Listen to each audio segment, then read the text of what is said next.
but it's more like I don't even know where I am.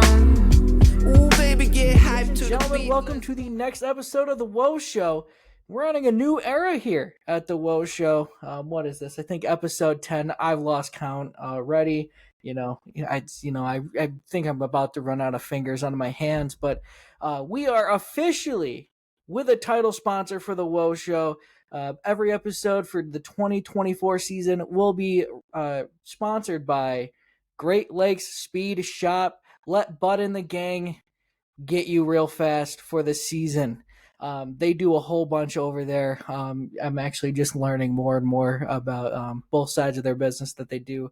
They do a great job over there. A huge proponent of the mod scene, especially over there in Ohio. And also, this little shindig is still brought to you by Carpy's Print Company. I don't actually usually I try to wear a hat or a hoodie. I'm in my professional clothes because I just got out of work. So believe it or not, I do wear more than hoodies and hats, guys. But Carpies, they make great hats, especially for us big-headed folk. They fit great every time. And Close Racing Supply, they just came on board for our McKean County race. Cannot wait for that. See Joel and those guys down there for some of the best parts you can get in the area. And now on to our guest. Ladies and gentlemen, joining us this week, big sexy Nick Eck. How's it going, buddy? Going on. So I guess we'll start right at the top.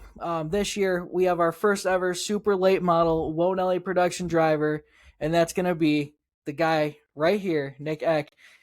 Thank you for letting us bring you on to the team. There was a lot that went into us kind of thinking this year, and we have a couple more drivers to announce. But I think you are the first new one. We already announced Caden and Austin are going to be back. Couple things, and especially if you're still, digging for sponsors. I know it's still February, and we haven't even probably done that. But Nick races everywhere, man. He's kind of like his old man. Because I was looking through stats of your dad a couple days ago when I was thinking about having you on this week. I'm like, man, this guy has raced everywhere, and then you've shown up all over the place too. What Yep. I mean, obviously you race State Line and Erie's, but what kind of goes in planning your season and just kind of popping in? Because it seems like there is no track. If they're running supers that you wouldn't travel to and go, test your luck out at. Yeah, it just depends. Work schedule. Sometimes Fridays, if we get out early enough, we can head off to Lernerville if the car is done. State Line Saturday, if State Line doesn't race, my dad goes to Hummingbird, so I'll travel down there. And then rain outs. If one track rains out, sometimes it's not raining at another one, so you can always go out there too. Marion Center. So out of all these tracks that I feel like I saw you at every track that I had pop in for any super shows, which whether it be Outlaw or there's my one last show of the year when we went down to Hidden Valley and had our big rain delay. Out of all the tracks that you've raced in, in the super, I know this was your rookie year, doing the super stuff. What was your favorite in the super? I mean, you tried it all. I did. I tried it all. I mean, I went to Outlaw, I went to State Line, I went to Erie's, I went to Hummingbird, I went to Marion Center. Marion Center's a lot of fun. It's banked, a little small track. Hummingbird's is a lot of fun, but State Line is my favorite track. I like State Line a lot. I like that it's technical. It's not just pedal to the floor, hold it to the cushion. You actually got to drive the car, and it makes the competition come closer together. I'm not just getting out pedaled by Dave Hess or Mike Knight when they got the balls to go up there and rip the cushion and I don't. So yeah, and I think if you talk a lot of the guys in the area, especially the guys I wouldn't call them the old timers, but some of the guys that we look at as like either they're at the top of their game or even guys that have actually moved out of the area. I mean, how many times you hear the word, Blair wins at State Line or anything like that. I mean, Chubb, used to blow the doors off of people for how long, locally and especially at State Line. I think there's a lot to it that it makes it a driver's track. And I'm grateful to call it my home track. That's my, that's where I spend a lot of my summer out there. It's absolutely great. Can't say enough about the place. Obviously, it was the first track I ever was like the photographer for. Um, Yeah. so yeah, talking about that, you did a couple jumps to get before you went into the super. Let's talk about the journey into a super. What did you race before that? Well, I started racing go-karts in 2014 at the end of the year. Dave Lyons got me into it, and we bought a cart off him. And then 2015, I ran it all year and just kind of started the whole go-kart phase. I ran million races. I went everywhere in that. I'm one that if there's a racetrack and they're racing, I'm going.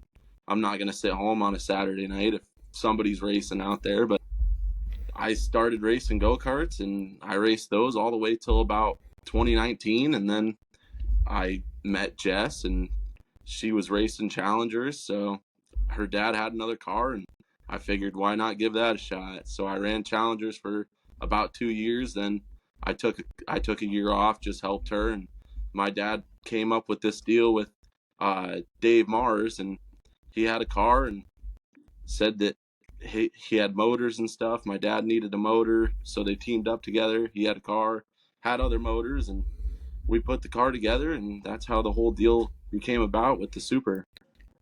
So, we'll get back to the super stuff, but and this is, I believe, I'm trying to think back about guys that I might have ran go karts and then kind of completed the full swing through it. So it's not like you didn't do your time in the under Oh the yeah. under classes there. You started really at the bottom. Is there things that you've taken away from starting at go karts? Whether it be maybe on the mental side or just the driving side, or what actually takes to Oh be yeah. successful in this. Yeah, I swear. I mean, state line carts and the big track, I swear, are identical. Identical. You drive them both almost the same. I mean, go karts are rear wheel. I mean, you hit the brake, it's the same thing. But obviously, you got a little more power. You're trying to keep the car under you, but I swear they're the same exact thing. You can take a lot from a go kart and move up into a big class and take a lot of what you did in a go kart and relay it to a big car. So, I mean, the Challenger deal, I wasn't for me. I wasn't. I did it just because you want to race. You'll do anything to race, but it was fun. But the go karts, I would say, are probably the closest you're gonna get to moving up and being able to learn more. You're right there. I mean, the steering, the counter steering, everything, gas, brakes. So the only thing you gotta learn is the clutch. I think some of the fun things about some of the go kart tracks around here, and this is only something that I recently started. The only go kart track I really even popped into was AMS a couple times when I Mm-hmm. first started, kind of poking around at it. And then when we started working with Kate and starting doing some stuff for her, and then sponsoring her and having her on the roster, there's a lot of go-kart tracks that remind me of the big tracks. Oh Like yeah.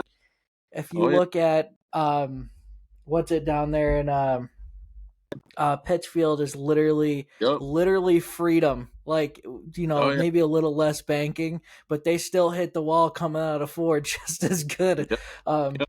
so that's good. Hey, so going to the super deal, running with, on the same team as your dad and all that good stuff. Let's talk about the wrap deal, because you know how much you frustrated me that you and your dad's car look the exact same. Uh, it wasn't just you; it was everybody. But that's just what we were gonna do for the year, because technically it was a backup car. If my dad ever wrecked his, he would just take that one, and they were the same.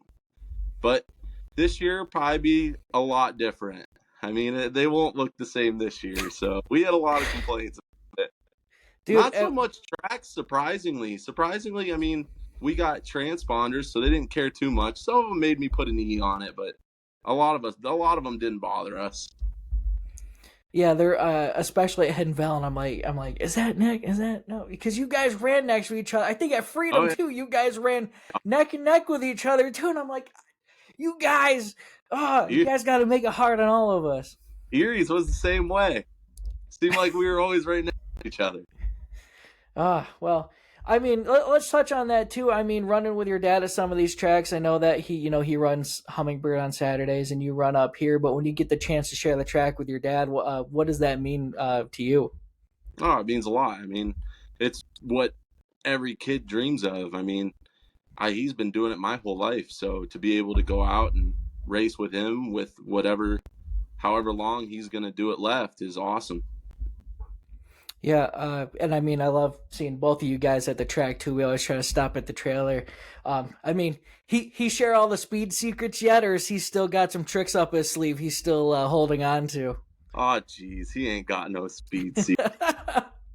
He gets all those. Well, I was gonna say too. Also, we could talk about the night at State Line when you put a piston through the bottom of your motor there, clean through. That was they always run the best before they blow up. That was just a rough night in general. It started out in the heat race. I finally pull a good pill, get to start up front, start on the front row, and then I go out there and the transmission broke. Couldn't go into high gear, just tore it all apart.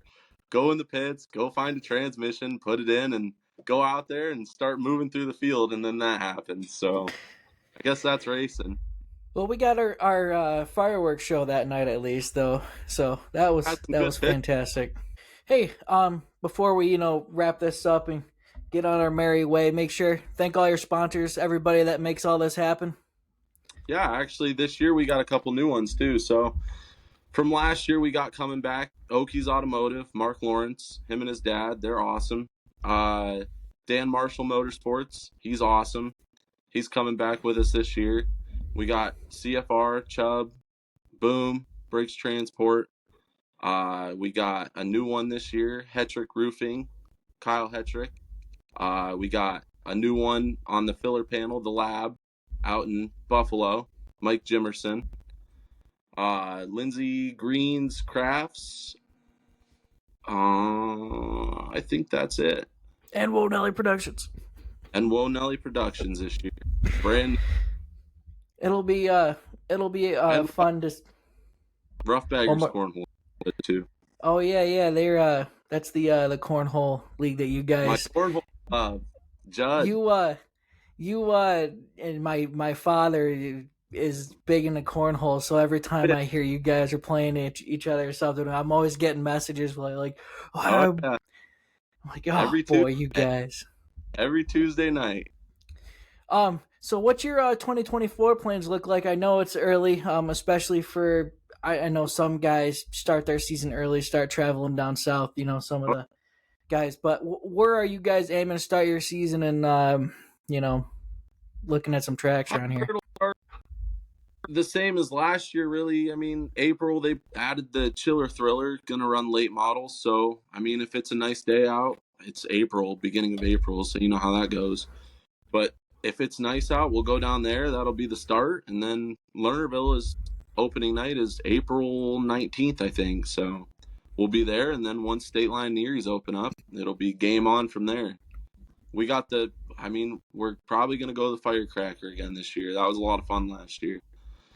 So we'll probably do that again and looking at trying to get us registered for the Dome. I missed it last year, so we'll see. Hopefully this year I don't miss it because we both want to go. So you guys, you can't do that to me. I'm looking at like I have tickets and I plan on going, but this last year the reason why we went down was we had because SUPA is always like, this is a great, the most expensive race to go to all year.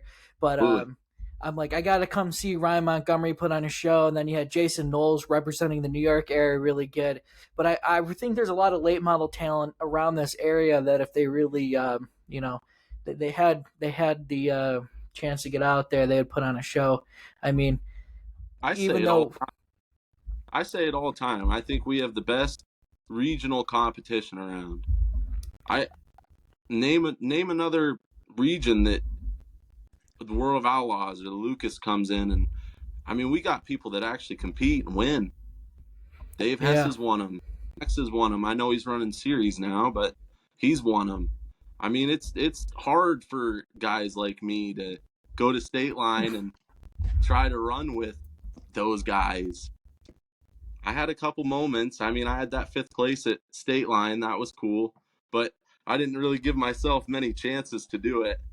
I couldn't heat race to save my ass. We talk about this. I talked about this with Bud Watson when he was on here, and we talk about a lot of these classes around here, whether it be the UMPs when you show up to Raceway 7 and the top 10 are feature winners. Like, how you battle with this, state line, even all the way down to the challengers. I mean, you got absolute rocket ships, within the top 10, 15 cars there. It's a very competitive area for racing. I know, the super late model scene around here, people might complain about, it's getting smaller and kind of worrying, but I think the quality of cars still there. Yeah, I don't know that it's thinning out more than there's just a lot of tracks on Saturdays that race supers. I mean, every track seems to race them. I mean, Saturday night you got a lot of tracks competing against each other, which doesn't help. But if you take one night off and just put one race at a certain track that's close by to everybody, you're gonna have a lot of cars. Yeah, especially and I know this year, State Line and the Connor Bombeck Memorial are against each other, but last year when that was the standalone super late model race in the area within, I think, 3 or 4 hours or something like that, and they had 60 some cars in the pits. I was like, I've never seen a local track that full for just one class. It's awesome. So, I mean, they're around here. I mean, you go down south near Port Royal area, they start to pick up again. So I think it'll be a great season to check that out. I know Freedom's running more super stuff. McKean County's got super late models on the card too. Yeah, Freedom and McKean. I'm excited to go back. Freedom, we went at the end of the year, and it's hard. It's hard when it's your first time seeing a place. I struggled with that a lot this year. That I went to Hummingbird and I finished 4th, and I was like, man, if I could have just if this wasn't my first time seeing this place, I probably would have been top 3. And then Marion Center, I feel like I probably would have made that show if it wasn't my first time seeing it. Yeah, I mean, your rookie season, man. There's only up from here, and I think that's why we're very happy to be, on board the Nick Eck machine this year, and hopefully less fireworks underneath the hood and more fireworks, competition wise. So, all right, everybody, we're going to wrap up the show. Nick, thank you for joining us. Thank you for listening at home, and we'll see you guys next week. All right, thanks for having me. This is our jam. This is our jam. Let's go. Let me break it down right quick for my haters, my dictators and bad raiders. Since you never seem to get it right no more, then right no more. Kick back your feet and watch your back from perpetrators.